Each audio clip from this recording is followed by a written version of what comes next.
All right, y'all. Scott Horton Show. I'm Scott Horton. Check out the archives at scotthorton.org and at libertarianinstitute.org/Scott Horton Show. And introducing our friend Grant Smith. He runs the Institute for Research Middle Eastern Policy. Institute for Research Middle Eastern Policy. That's IRMEP.org. And he is hosting this giant conference this weekend. It's the Israel Lobby and American Policy, March 24th at the National Press Club in Washington, D.C. Welcome back to the show, Grant. How are you doing? I'm doing great, Scott. Thanks for having me on. Very happy to have you here. First of all, what's the Israel Lobby and what's it got to do with American policy? Well, take into consideration these figures and facts.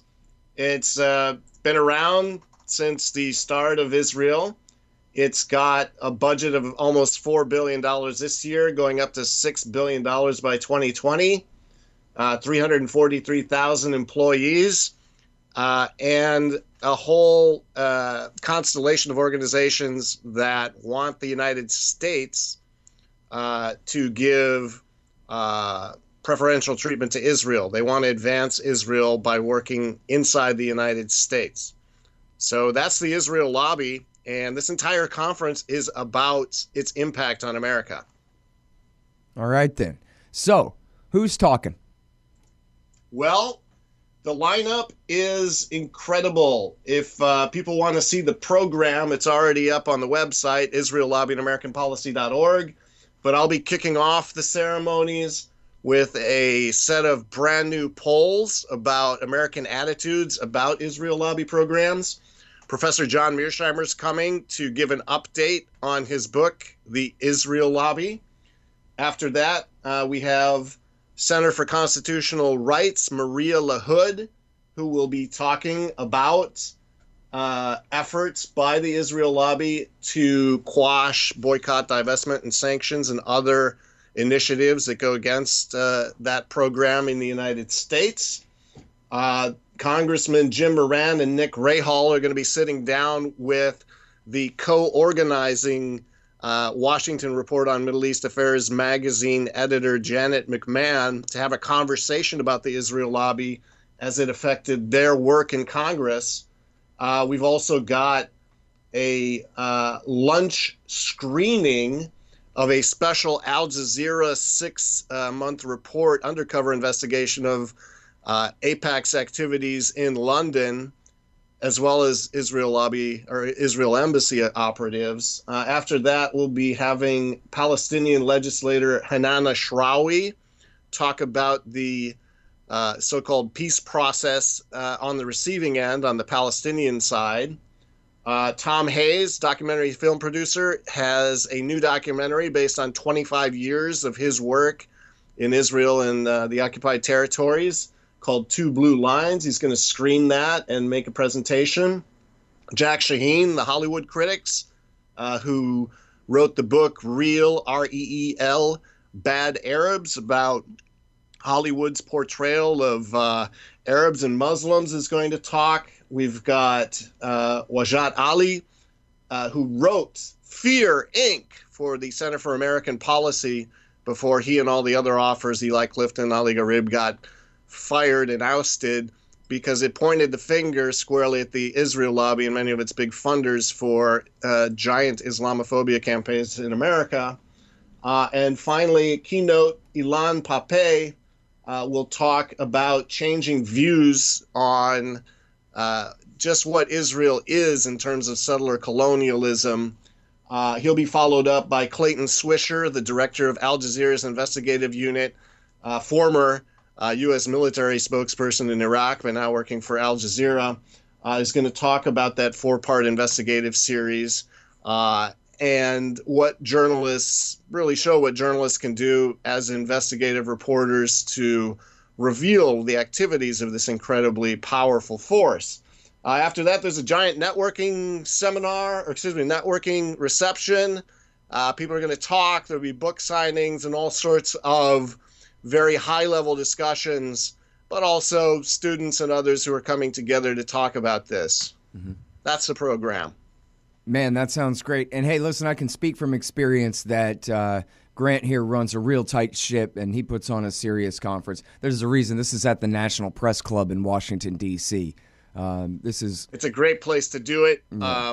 We get a lot of establishment journalists coming down, sneaking down. They don't always write about it, but a lot of them come. Yeah. Well, and, you can tell everybody from what you're hearing, the caliber of the guests here are all, the top experts in their field, et cetera, like that. Is it okay if I follow up on a couple of these real quick? How big of a hurry are you in? No hurry at all, Scott. Shoot. All right, so, well, first I want to talk about this guy, Wajahat Ali. I don't really know much about him. I guess I already knew Eli Clifton, so when Fear Inc. came out, I just got Eli on the phone kind of thing because that's easy, and I've interviewed him about that numerous times. In fact, I have the tab open right now because it's a footnote in my book, of course, Fear Inc. But so to me, this is such a key kind of a thing. I don't know, is this what he's actually going to be given the talk about? Is that research? And can you share with us some of the interesting narratives from that work? Wajahat is coming because he's the one who was the director of that entire effort to produce the report. It's probably one of the most stunning and controversialized report ever to come out of an American think tank. He worked with Ali Gharib and Eli Clifton, who continue to follow this, but he has also continued to be involved in talking about the Muslim experience in America.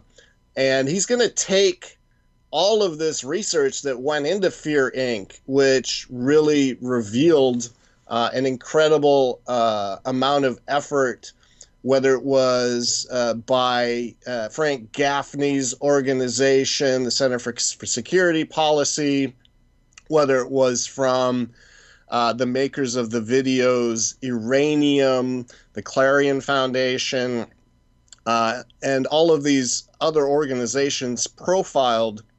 He's going to talk about how they've all essentially become an important part of the foreign policy thinking and direct connection to the Muslim ban in the Trump administration. So he's taking that 2011 report and bringing it right into the current day, essentially revealing that formerly fringe actors who did not have very much pull are now in positions of vast influence and able to influence the commander-in-chief. Basically, the organizations, the Middle East Forum, headed by Daniel Pipes, Center for Security Policy, Investigative Project on Terrorism, the Clarion Fund, the David Horowitz Freedom Center, American Congress for Truth, all of these organizations have had a huge impact on policymaking.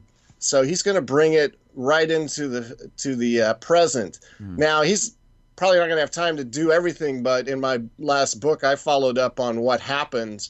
There was a particular view that right-wing foundations were providing substantial support to these organizations. The bottom line, though, is that most of their funding always came from key backers of the Israel lobby, whether it was Lynn Schusterman or others. Only 32% came from so-called, right-wing foundations. And so he's going to be talking about the current impact of this vital, seminal piece of research that they did. Yeah, man. Yeah, that's so important. I wish I could be there for that. But yeah, for anybody who hasn't read it, it's still there at the Center for American Policy site there.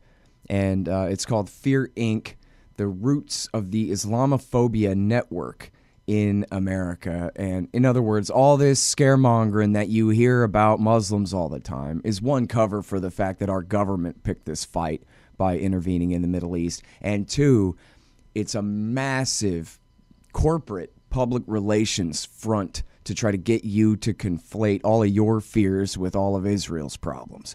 And it's really a hell of a thing. And it was written by 6 people or something. It's a great study, Fear Inc., at the Center for American Progress. And yeah, that is Podesta and a bunch of horrible people. But as he was saying, it's good people wrote this up, including our friends Eli Clifton and Ali Gharib. So, okay. Now, tell me a little bit more about Elon. Is it Pappy? What? Yeah, Ilan Pappé is an Israeli. I got the book. It's on my shelf. What can I say? Well, you better read it. He's got a new book coming out, but the one everyone knows about is called The Ethnic Cleansing of Palestine, which came out in 2007. And he's really saying that if you want to take an analytical view of the situation, don't focus too much on the PR framing or, kind of the older image of making the desert bloom and people, land without a people for a people without a land. Look at it through the framework of settler colonialism, in which the core effort is displacement and occupation rather than any sort of shorter term impact. So he's going to be talking about his work as it relates to the current situation. He's not a very revered figure in Israel, and so he is teaching at Exeter in the UK now. But he is a fascinating analyst and will be our last keynote. Cool. And that's great that you got John Mearsheimer, and you said that his speech is going to be an update on the Israel Lobby book that he wrote with Stephen Walt there? Right. I mean, his task is really to answer a number of questions that were posed to them.